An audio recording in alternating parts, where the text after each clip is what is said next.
Hello friends, welcome to study capsule. Study capsule में आप सभी का स्वागत है फ्रेंड्स। आज के हमारे वीडियो में हम डिस्कस करने वाले हैं SSC MTS general knowledge part 22। इसके पहले हम पार्ट 21 देख चुके हैं, जो कि upcoming exam point of view से बहुत ही ज़्यादा इंपॉर्टेंट है। तो एग्जाम जाने से पहले आप वो सभी पार्ट देख कर जाइए। देखिए फ्रेंड्स, अगर आप हमारा चैनल पहली बार देख रहे होंगे तो प्लीज़ हमारे चैनल को सब्सक्राइब कीजिए। अगर आपको हमारे वीडियोस पसंद आ रहे होंगे तो प्लीज़ हमारे वीडियोस को लाइक एंड शेयर भी कीजिए। तो चलो फ्रेंड्स, हम स्टार्ट करते हैं। हमारा सबसे पहला क्वेश्चन है, dash founded the Sharada Sadan in 1890 to help upper class widows. यानी कि 1890 में शरद सदन की स्थापना के लिए ऊपरी चौथी विधवाओं की मदद किसने की? और उसका आंसर है Pandita Ramabai. Pandita Ramabai founded the Sharada Sadan in 1890 to help upper class widows. यानी कि 1890 में शरद सदन की स्थापना के लिए ऊपरी चौथी विधवाओं की मदद पंडिता रमाबाई ने की।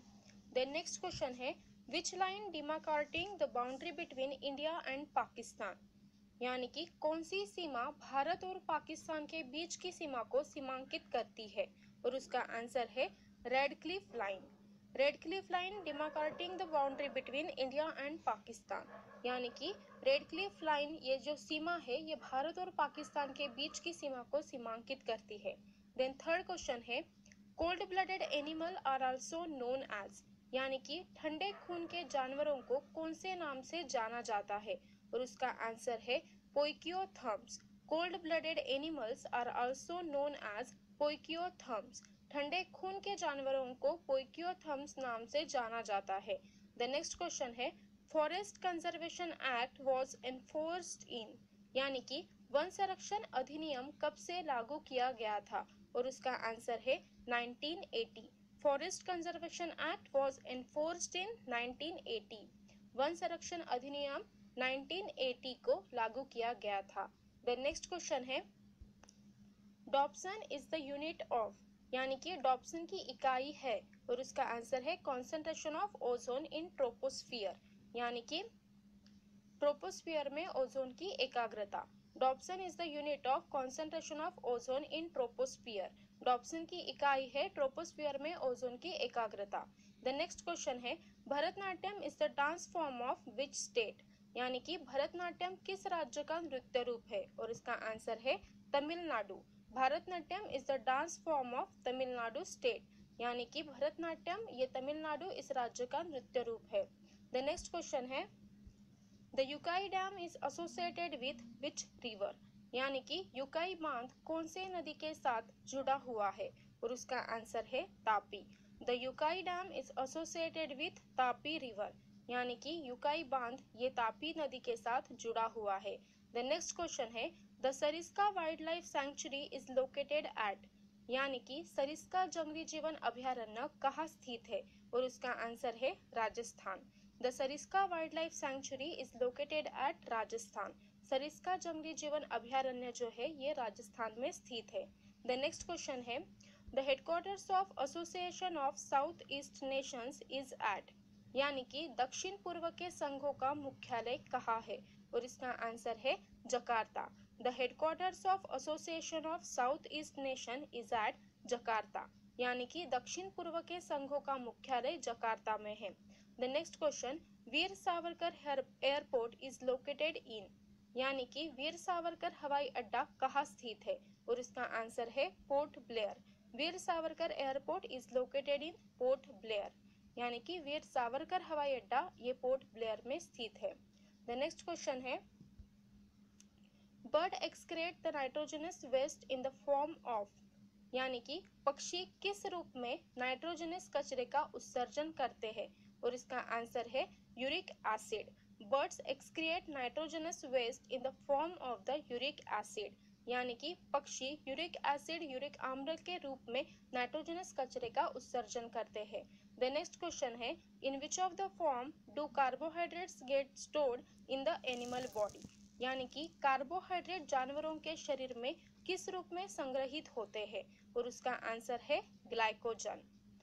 इन the form of glycogen do carbohydrates get stored in the animal body.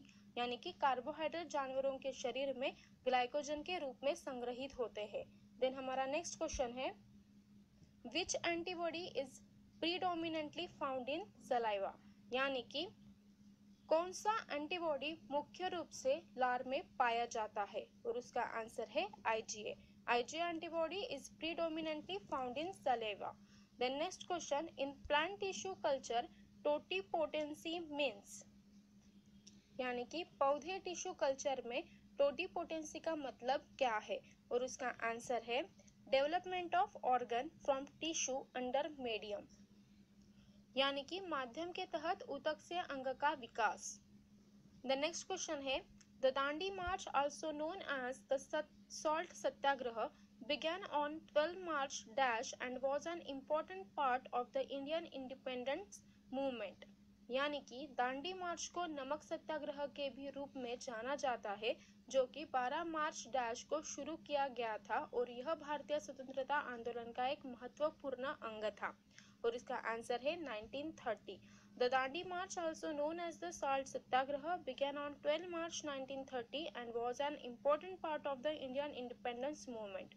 यानी कि दांडी मार्च को नमक सत्याग्रह के भी रूप में जाना जाता है, जो कि 12 मार्च 1930 को शुरू किया गया था और यह भारतीय स्वतंत्रता आंदोलन का एक महत्वपूर्ण अंग था.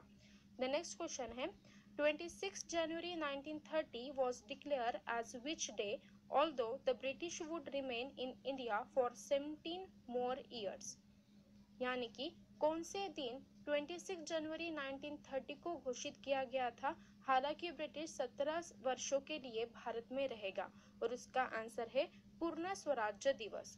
26 January 1930 was declared as पूर्ण स्वराज्य दिवस, although the British would remain in India for 17 more years. The next question है, the functional unit of human kidney is, यानी कि मानव गुर्दा की कार्यात्मक इकाई है, और उसका आंसर है nephron. Functional unit of human kidney is nephrons. The next question, liver is responsible to produce bile stored in, यानी कि जिगर पित्त का उत्पादन करने के लिए जिम्मेदार है, वो संग्रहित है, और इसका आंसर है गोल ब्लैडर, यानी कि पित्ताशय. Liver is responsible to produce bile stored in gall bladder. The next question है, how many ribs does a human body have, यानी कि एक मानव शरीर में कितनी पसलियां है, और उसका आंसर है 12 pairs. The next question, dash is the smallest bone in human body, यानी कि डैश मानव शरीर में सबसे छोटी हड्डी है, और उसका आंसर है stirrup. Stirrup is the smallest bone in human body. Stirrup जो है ये मानव शरीर में सबसे छोटी हड्डी रहती है. द नेक्स्ट क्वेश्चन है, The technique used to amplify the DNA in vitro is, यानी कि विट्रो में डीएनए को बढ़ाने के लिए प्रयुक्त तकनीक है, और उसका आंसर है PCR, यानी कि polymerase chain reaction. The technique used to amplify the DNA in vitro is PCR, यानी कि polymerase chain reaction. The next question, the nitrogenous bases in DNA are bonded by, and answer is phosphate bond. The nitrogen bases in DNA are bonded by phosphate bond. The next question, Gandhi Irwin pact was signed in, यानी कि गांधी-एर्विन संधि हस्ताक्षर किए गए थे, और उसका answer है 1931. गांधी-एर्विन pact was signed in 1931. The next question, which group of algae can fix nitrogen, यानी कि शैवाल का कौन सा समूह नाइट्रोजन को ठीक कर सकता है, और उसका आंसर है ब्लू ग्रीन अलगी, यानी कि नीले हरे शैवाल. Blue green algae group of algae can fix the nitrogen. शैवाल का हरे और नीले जो शैवाल है ये समूह नाइट्रोजन को ठीक कर सकता है. द नेक्स्ट क्वेश्चन है, the Mariana trench is the world deepest trench with a depth of 11,033 meters it is in, यानी कि मरीना खाई जो कि 11,033 मीटर की गहराई के साथ दुनिया की गहरी खाई है, यह अंदर है, और इसका आंसर है Pacific ocean. The Mariana trench is the world deepest trench with a depth of 11,033 meters it is in Pacific ocean.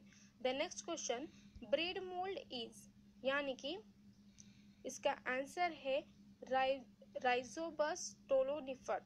राइजोबस stolonifer जो है it is called as bread mould. The next question, the interval between completion of mitosis and beginning of DNA synthesis is called, यानी कि एमिटोसिस के पूरा होने और DNA संश्लेषण की शुरुआत के बीच अंतराल को क्या कहा जाता है, और उसका आंसर है G1 फेज। एमिटोसिस के पूरा होने और डीएनए संश्लेषण की शुरुआत के बीच के अंतराल को G1 फेज कहा जाता है।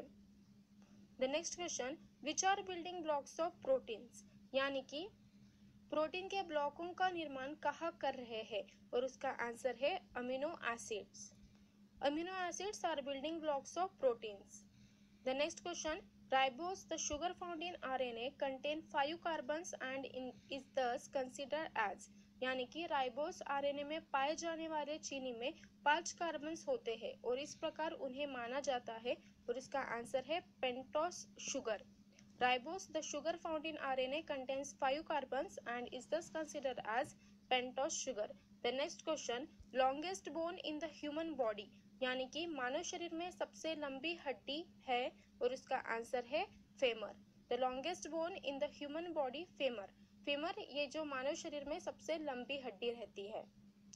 So thank you so much friends for watching this video. अगर आपने हमारा चैनल सब्सक्राइब नहीं किए होंगे तो प्लीज़ हमारे इस लोगो पर क्लिक कीजिए। अगर आपको हमारे वीडियोस पसंद आ रहे होंगे तो लाइक एंड शेयर भी कीजिए। देखिए फ्रेंड्स, अगर आपको कोई प्रॉब्लम्स हो, क्वेरीज हो रिलेटेड टू स्टडी तो आप हमें कमेंट कर सकते हो, मेल कर सकते हो। हमारा ईमेल आईडी है studycapsule15@gmail.com। हमारे सारे वीडियो एसएससी एग्जाम के लिए बहुत ही ज़्यादा इंपॉर्टेंट है, तो एग्जाम जाने से पहले ये सारे वीडियो आप ज़रूर देख कर जाइए। So thank you so much friends for watching this video and best of luck for your exam.